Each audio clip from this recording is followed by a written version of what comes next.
Hello and a very good evening.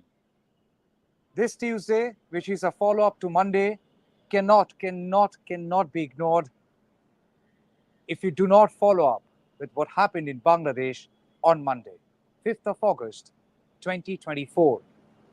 A day which has simply not seen the ouster of Sheikh Hasina's government, the ouster of Sheikh Hasina herself, but has also seen mindless violence.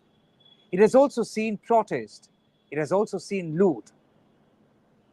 Social media is abuzz with videos and reels, all showing people either looting Ganobhavan, the official residence of the Prime Minister Sheikh Hasina, now former Prime Minister of Bangladesh, or for that matter, people peeing on the statue of Mujibur Rahman, also known as Bangabandhu, the father of Bangladesh, father of the nation. Statues and busts of Mujibur Rahman, Bangabandhu, meaning friend of Bangladesh, were simply not desecrated, they were pulled down, and every act was a symbol of anger. Every act was a symbol of hate. Every act was an attempt to wipe out history. With what started with student protest and also saw massive support coming in from many students from across the world, as students erupted in anger against the quota system in Bangladesh that had raised their voice against the government, a student protest which compelled the government to take note of the anger, that compelled the court as well to amend its own orders, that also saw revolution in a sense. When is the last time a world or a country in the world has seen a protest of this kind? Visuals abuzz on social media with students singing Dhano Dhanne Pushpe Bhara Amaderi Boshundhara. People painting wall graffitis, people drawing pictures on the street, saying that they would want justice to every blood which has spilled onto the street, with justice being done by removal of quota and by removal of this government. When is the last time you have seen that students had compelled a government to come down and apologize? Everything happened right in Bangladesh. Everything ticked well. Everything ticked well to evoke that emotion in you that would compel you to say, yes, there is something called people's power. Yes, there's something called students' power. Yes, there's something called the power of the youth. But yes, hold on. All that finally led to Monday, with Sheikh Hasina resigning and leaving the country, literally fleeing the country. But hold on, what happened afterwards? Can Bangladesh ever settle with the idea that the father of the nation, bust and statues of Bangabandhu, Sheikh Mujibur Rahman, one who fought for Bangladesh's independence, one who is attributed and accredited with the freedom struggle of Bangladesh, his bust and statues being desecrated, people peeing on him? What would Bangladesh be settling with when social media is questioning whether this is revolution or anarchy? Is this revolution or anarchy? Vandalism, arson, setting fire to properties belonging to Awami League leaders, and I have a whole host of lists as what has happened yesterday. No one is discounting the fact that more than 300 people, they have lost their lives. And yes, the government should be held accountable. The government was held accountable, and that's exactly why Sheikh Hasina was finally forced to resign. But afterwards, what happened? Can you settle with this idea and call it a revolution? Should this be remembered as the revolution of the students of Bangladesh? Should this be remembered that finally saw the desecration of statues and bust of Sheikh Mujibur Rahman? We will be delving deep into this very aspect, as whether this is revolution or anarchy, and what is the future of Bangladesh from here on. Yes, it's a different nation, but we care for people. We care for Bangladesh. We care for this entire world. We care for humanity. Joining me,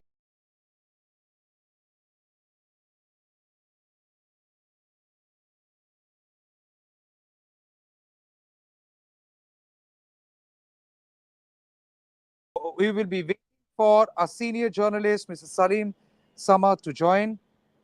And And yes, so yes, you will so be he will joined be by Mr. joined by Saleem Mr. Samit, Saleem Samit, a senior a and senior esteemed and esteemed journalist journalist known for his known for his investigative investigative journalism journalism in in Bangladesh. Bangladesh. And he is And there on he is there screen. on screen. He's much He's senior to much me, senior to me, much elder to much many of elder to us, many of and us. thus And thus, I'm here to value I'm here his to wisdom. value his wisdom. And I want to And ask I him, want to ask him, first thing first, first thing first, Saleem sir, Saleem sir, thank you so much for thank your you so much time. for your Can time. you hear me? Can you hear me? Yes, I can hear you. Welcome on the Can you hear show. Welcome me? on the And show. And Thank you. yes, my first yes, question my to you first is question to you is what's happening in what's happening Bangladesh in now? Bangladesh now? Can that be Can called as that be called as revolution or revolution or anarchy? anarchy? I would rather say both. It's a revolution as well as there is anarchy. And in any revolution, I have not. You must have seen the anarchy, the revolution in Colombo, the revolution in. I can't. Can you hear me?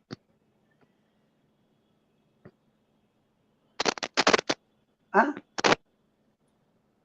I wanted to test the mic before you started. I no, it's on. There's no problem with my eye. Can you hear me now, Can you sir? hear me now, sir? I can hear you. Can you hear me? Yes, I Yes, couldn't hear I you, but couldn't I hear can hear you, you but I now. can hear you I will now. repeat my I would repeat Thank question. my you. question. Saleem, Please. sir, Salim sir, what's happening in what's happening Bangladesh in now? Bangladesh now? Would you call this Would a you call this revolution a revolution or is this or is anarchy? this anarchy? I would rather coin both. We had a revolution and now it has turned into an anarchy because of the law enforcing agencies are totally absent. I mean the police. The police has fled. Many of them has gone underground. Many of them are hiding.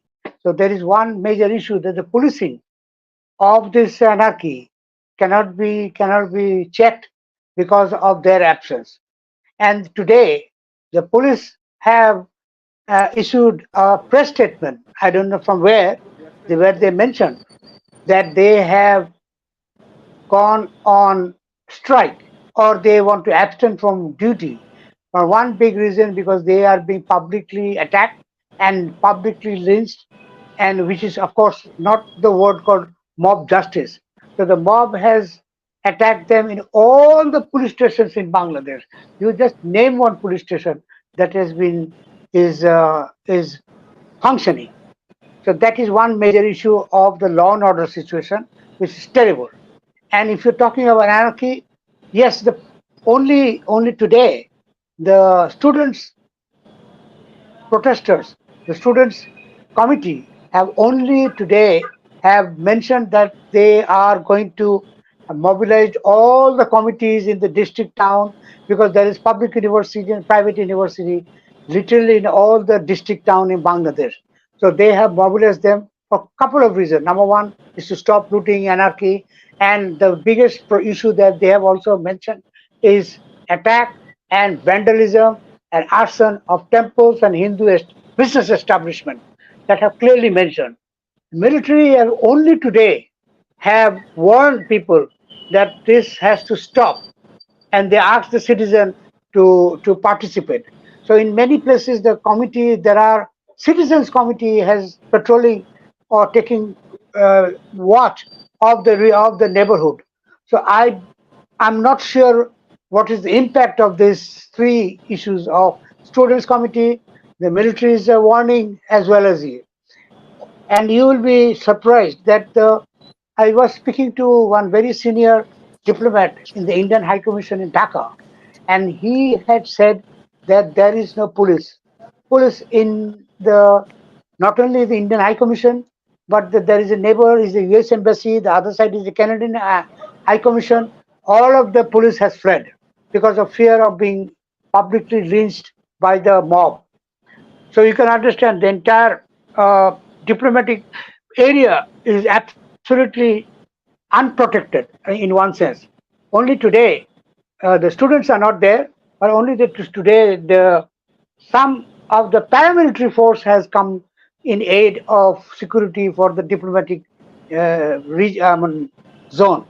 So this is a wide area. And anarchy is not only limited to the Dhaka and other places. Hundreds of temples and hundreds of business establishments, homes of the Hindus has been attacked, vandalized, looted, and of course there are rumors of information of rape has occurred. So what is But happening is Salim sir, I want to Salim sir, I want understand to understand who is in who control is of the in country control of now. the country now. There is no government. There is nobody, no government. I no mean, I nobody. I do mean, I understand there do is a understand serious there law is and a order serious law and situation. order But if situation. I know it's a But if serious I law and know order it's a serious situation, law and who order do I situation, seek? who do I Who do seek? I go and Who do seek I go and seek redressal from? redressal from? Nobody. I just heard I police just have now heard announced police that they have would now be announced calling that for they would a be calling going on for a a strike going because on a of their own strike because of safety. their own safety. The I army have chief, mentioned that. the army chief, The I army believe chief, he I has believe also he resigned. has also resigned. That's not true. He has not resigned. There's no rumor of his resignation. He has in fact had to reshuffle his high command. And so in the army headquarters, so many of them has been removed or transferred or to other section, except one has been dismissed. Other than that, there is the army is supposed to hold a very crucial meeting with the student leaders this evening. So I think anytime now they are going to have a meeting to decide on the interim government. That means the members who will be inducted in the interim government. So that is one issue. So what is your next question? Yeah, so my Yeah. So only my concern is own if they, as you rightly said, there had been temples which have been attacked, there have been institutions belonging to minority community which have been attacked, uh, and I can read it out. Like Mujibur Rahman's house was set on fire, Gano Bhavan looted and vandalized, the parliament was ransacked, airport external facade with Mujib's face was also destroyed, Indira Gandhi Cultural Center in Dhaka vandalized and set on fire. My point is, who is trying to control the law and order situation? I had told you before. You have to understand that there is, in absence of the police force, the absence of the other law enforcing agency, Dhaka is now unprotected. The entire country is unprotected. And if you're talking about vandalism of the Bangabandhu Sheikh Mujibur Rahman's bust and statues and other murals, is all the anger against Sheikh Hasina. This has been translated. If they have found the Sheikh Hasina's mural or statue, they would have vandalized that. Because one thing is very important, that if you come to Bangladesh, you will see every intersection, every government building, every new infrastructure has a huge statue or a huge portrait, a mural of Sheikh Mujibur Rahman. I don't know why this has made people to actually got fed up. And of course, the anger is nothing to do with Sheikh Mujib.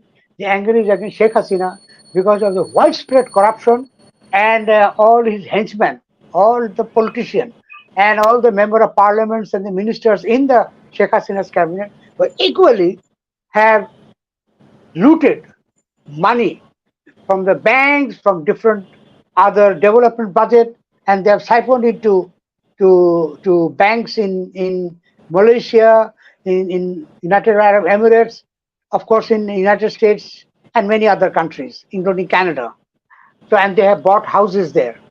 And look at them; they most of them has been arrested at the airport today, and maybe more will be arrested after this tomorrow. So this is one issue. And one thing that has to be also mentioned, that the students, of course, the student want to see that the Nobel laureate Professor Mohammed Yunus, is the interim government's head. So this is one issue, and of course, for the last 15 years, Sheikh Hasina's government and the Awami League regime had had been very attacked verbally and harassed Professor Yunus. And even in one and several press conference and parliament and different events, Sheikh Hasina went as far as to say that he is a shootkor, man taking money from the from the interest of the poor people. So this is also she had been, and she also one of the biggest reasons she's angry with Professor Yunus, because that she thought that the Nobel Prize was supposed to give it to Sheikh Hasina as a mother of humanity. Instead, it went to Professor Yunus. So that is one of the a major crisis among them, the misunderstanding with them. This is one issue. And the other is, if you're talking about, let me jump to another issue called the interim government. The interim government, they have already, the students have submitted a list of names that will be included or inducted in the interim government. The civil society has given a list of names, same with the different political parties, which met the army chief. And of course, the army also has their own list of people who they want to see in the interim government. So there are four lists. So obviously, they have to discuss and finalize which are those people who will be inducted in the interim government. Wh- I am Wh- expecting. wh- Yes, please. Sorry, carry on. Sorry, carry Carry on. on. Sorry, carry on. So the interim government, I'm expecting that the interim government, the names of the interim government will be announced once the students hold a meeting with the army chief anytime in this evening, late in the evening. So hopefully the and Professor Yunus says right now, till now he's still abroad.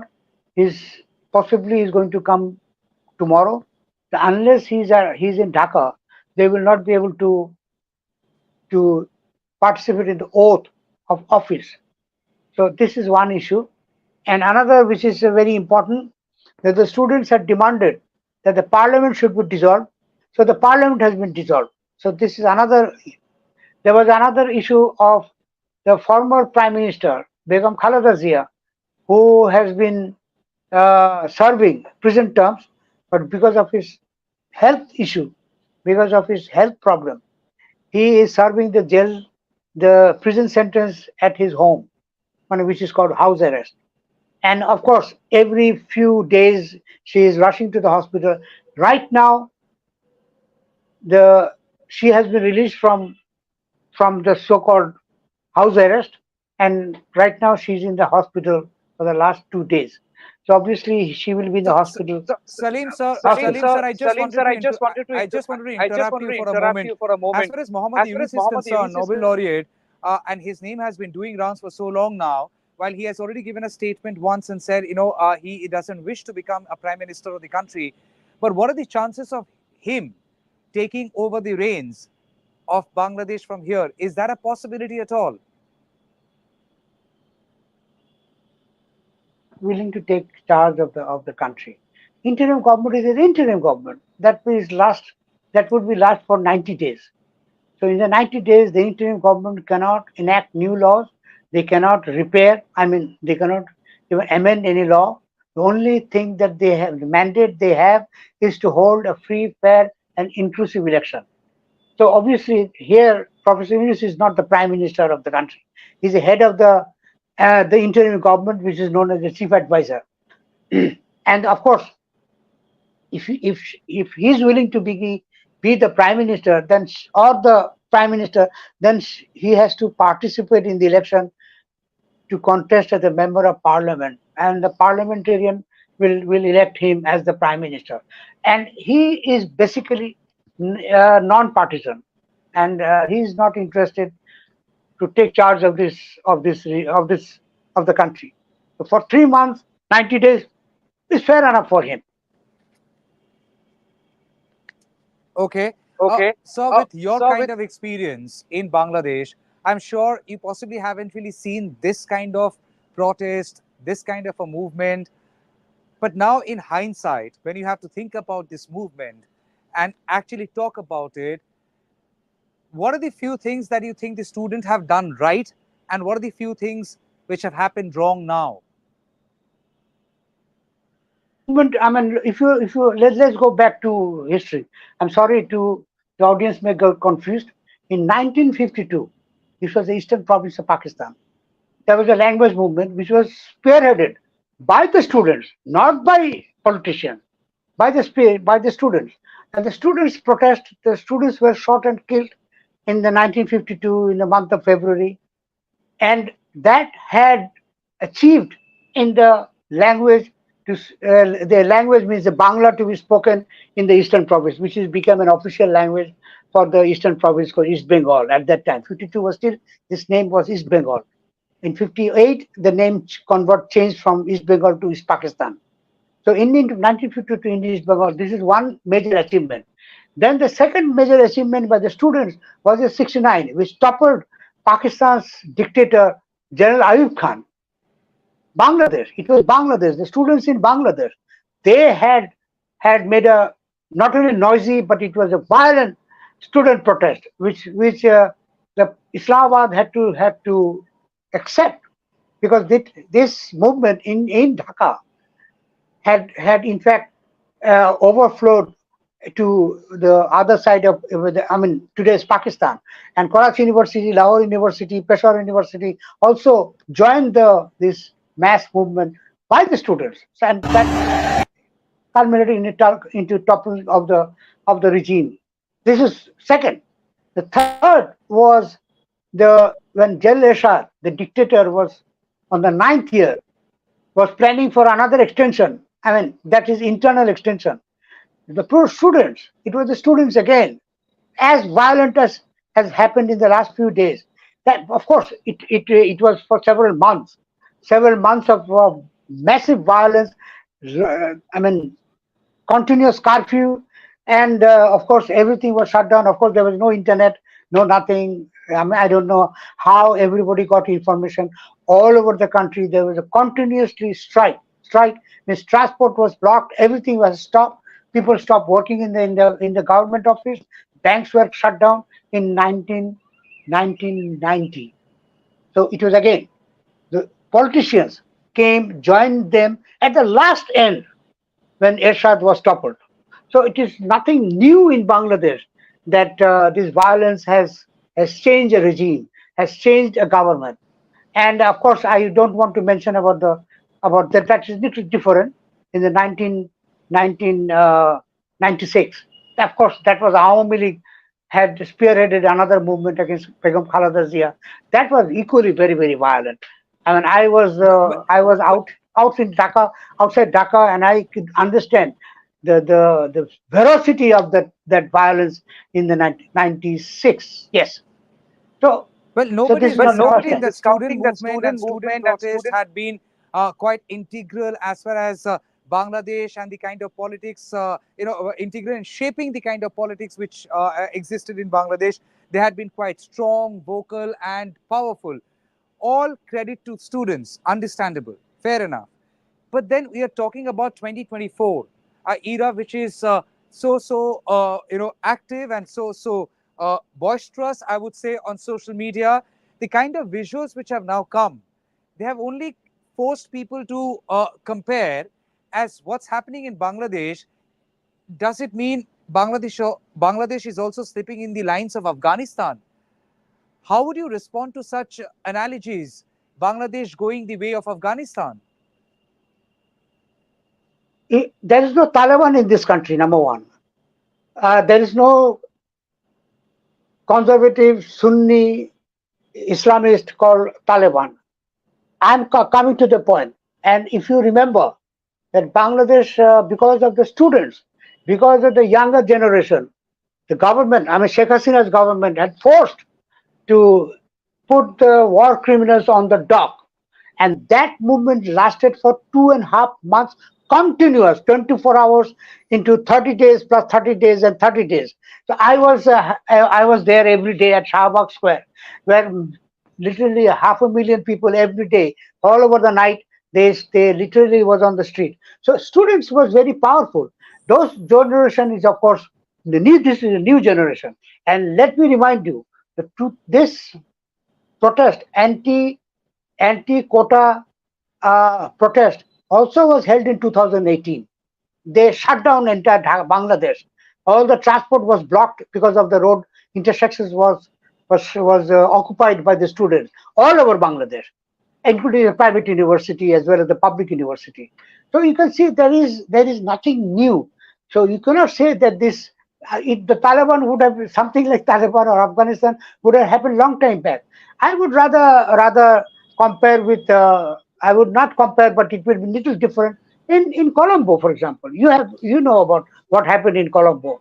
They also, the protesters were also sleeping on the bed of the president in his palace, and swimming in his swimming pool. So, and if you're talking about the radicalism, uh, there are two things that has to be understood. Bangladesh has very four political parties. One is, of course, the Awami League, which has been routed day before to yesterday. The second is the Bangladesh Nationalist Party, which is the president is still the ailing Khaleda Zia, who's in the hospital for months. She's too old to, in fact, to lead the party. The third is the Jatiyo Party, which is a loyal opposition of the Awami League in the parliament. And the fourth is Jamaat Islami. So you can understand, Jamaat Islami has only 4% vote in the voters regime. If you say that it has multiplied, so it cannot multiply.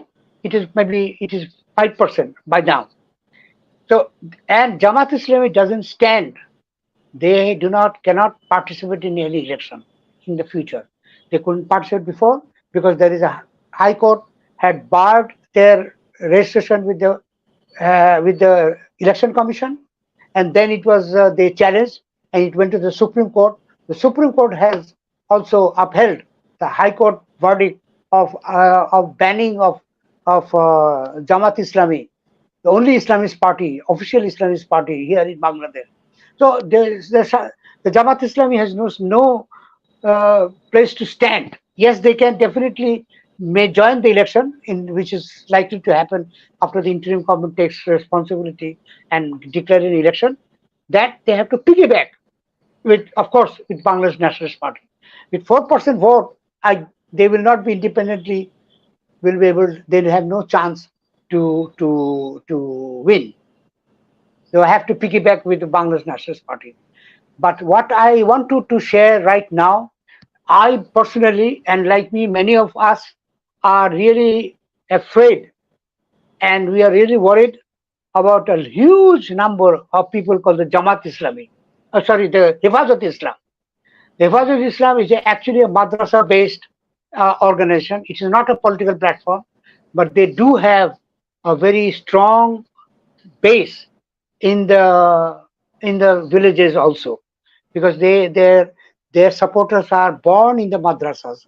So every year they have hundreds of them, thousands of them are coming out of the madrasa, who are a potential threat because they are very conservative Sunni Muslim, and they do not believe in constitution.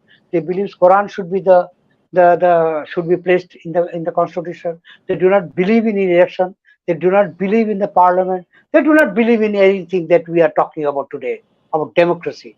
So that is another threat, because that Hifazat Islam. and no, are they in a position? Are they in a position to kind of add fuel to the fire? Are they in a position to stoke in more violence? Are they in a position to radicalize people?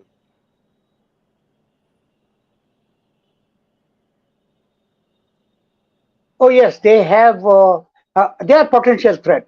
And let me tell you one thing: they were aided, abetted, and given shelter, political shelter, by the Awami League in 2 years back. 2 years back, not very far, to 24. I'm talking about 22.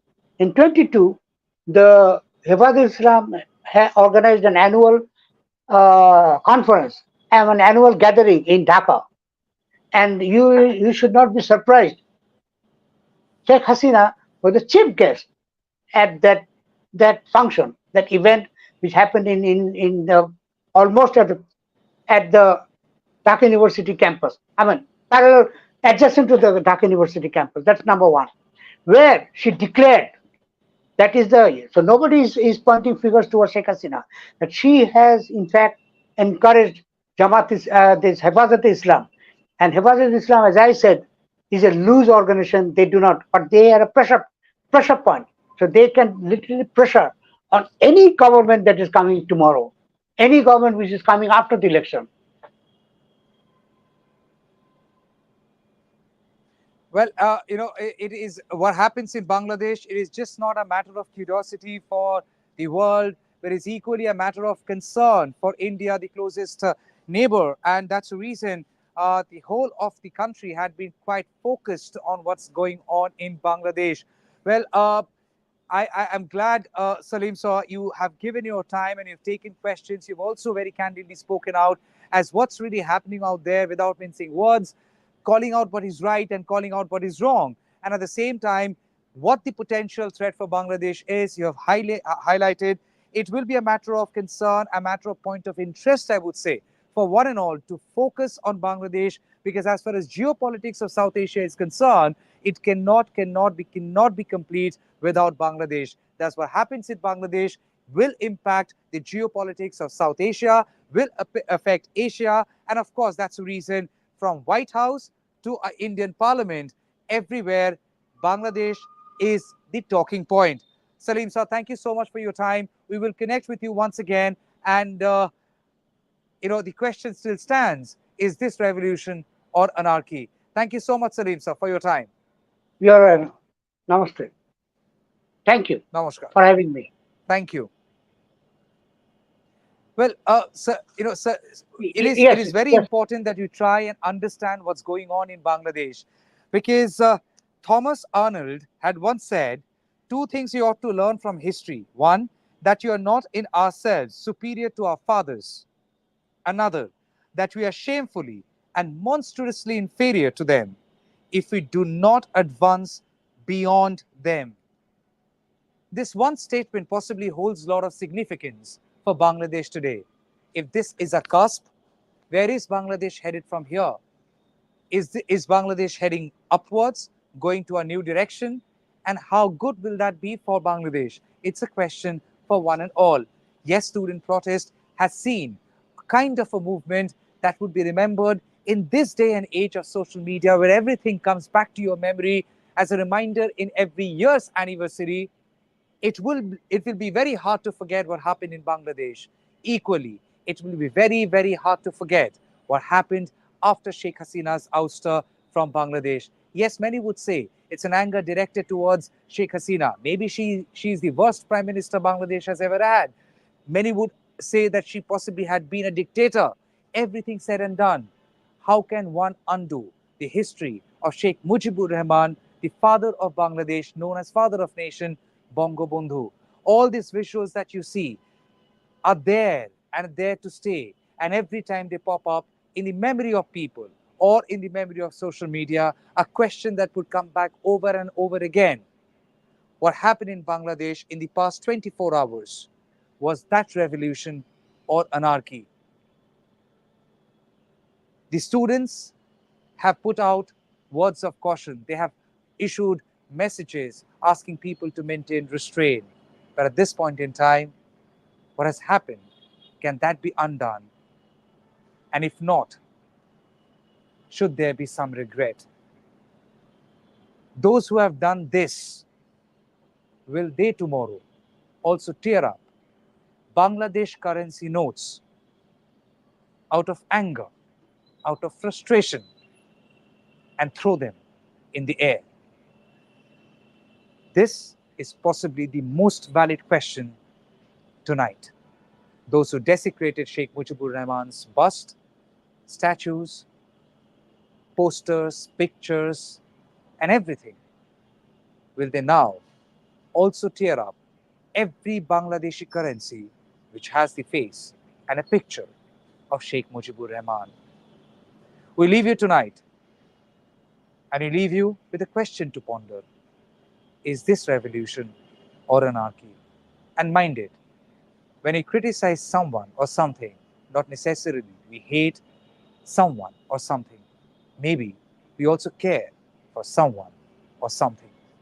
Tonight, we care for Bangladesh, as what's happening over there will be impacting India, impacting the geopolitics of South Asia and the rest of the world. Hoping and praying for for every Bangladeshi's safety, peace, and harmony in the land which seems like so badly torn, so badly caught up in crossroads. Thank you so much. Good night and take care. সবই জানেন এবং বোঝেন আমরা আমাদের জীবন দিয়ে চেষ্টা করেছি, কিন্তু দুঃখের বিষয় আজ ঢাকা, চট্টগ্রাম, খুলনা, রাজশাহী, রংপুরে আমার ভাইয়ের রক্তে রাজপথ রঞ্জিত হয়েছে। আজ বাংলার মানুষ মুক্তি চায়, বাংলার মানুষ বাঁচতে চায়, বাংলার মানুষ তারা আজ তার অধিকার চায়, এবং তোমাদের যা কিছু আছে তাই নিয়ে প্রস্তুত থাকো। মনে রাখবা, রক্ত যখন দিয়েছি রক্ত আরো দেব, এদেশের মানুষকে মুক্ত করে ছাড়বো ইনশাআল্লাহ। এবারে সংগ্রাম আমাদের মুক্তির সংগ্রাম, এবারে সংগ্রাম স্বাধীনতার সংগ্রাম। আপনারা সবই জানেন এবং বোঝেন আমরা আমাদের জীবন দিয়ে চেষ্টা করেছি, কিন্তু দুঃখের বিষয় আজ ঢাকা, চট্টগ্রাম, খুলনা, রাজশাহী, রংপুরে আমার ভাইয়ের রক্তে রাজপথ রঞ্জিত হয়েছে। আজ বাংলার মানুষ মুক্তি চায়, বাংলার মানুষ বাঁচতে চায়, বাংলার মানুষ তারা আজ তার অধিকার চায়, এবং তোমাদের যা কিছু আছে তাই নিয়ে প্রস্তুত থাকো। মনে রাখবা, রক্ত যখন দিয়েছি রক্ত আরো দেব, এদেশের মানুষকে মুক্ত করে ছাড়বো ইনশাআল্লাহ। এবারে সংগ্রাম আমাদের মুক্তির সংগ্রাম, এবারে সংগ্রাম স্বাধীনতার সংগ্রাম।